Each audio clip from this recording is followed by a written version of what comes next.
Do'stlar, barchaga katta salom. Sizlar bilan Usplay kanali. Bugungi videoroligimizda juda ham qiziqarli mashhur o'yinlardan biri bo'lgan Subway Surfers o'yini kelib chiqishi tarixi barchasini sizga gapirib o'taman.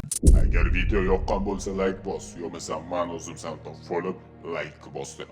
Albatta videorolikni oxirigacha tomosha qiling. Videoga bitta like bosib, Usplay kanalimizga obuna bo'lish esdan chiqmasin. Qani biz unda boshladik. Subway Surfers o'yini chiqqanidan beri naq 60 marotaba yangilandi va eng qizig'i shundaki, 60 marotaba yangilangan bo'lsa ham, o'yinning mexanikasida hech qanday o'zgarishlar kuzatilmadi. Ushbu o'yinda tarixida juda ham mudhish hodisa turadi deyshadi. Qani bugungi sonimizda rostmi yoki yolg'onmi? Barchasini bilib olamiz. Subway Surfers o'yini birinchi marotaba 2009-yillarda chiqqan. O'yin tarzida emas, balki shunchaki animatsion rolik sifatida. U paytlar qaysidir davlatda animatsiyalar bo'yicha musobaqa ketayotgandi va ushbu musobaqada aynan graffiti suvchisi bezori poyezdlar aro yugurayotgan animatsiyasi g'olib bo'lgan. Nimadir deb eslatyaptimi?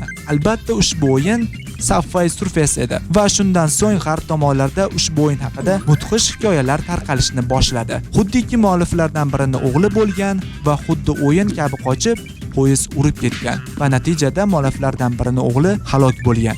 Albatta bunday hikoyalar odamlarga qiziq. Ular ikkinchi tomondan javobni qidirib umrlarini saqlashadi va natijada esa albatta o'yin hype bo'lgan. 2020-yillarda esa Subway Surfers mualliflari Twitter ijtimoiy tarmog'ida ushbu savollar bilan millionlab odamlar savol bera boshladi va o'yin asoschilari rasmiy javob berishdi. O'yin shunchaki ko'cha bezorlarini kamaytirish va ko'chada yugurgandan ko'ra o'yinning ichida yugurgan yaxshiroq deb javob berishgan.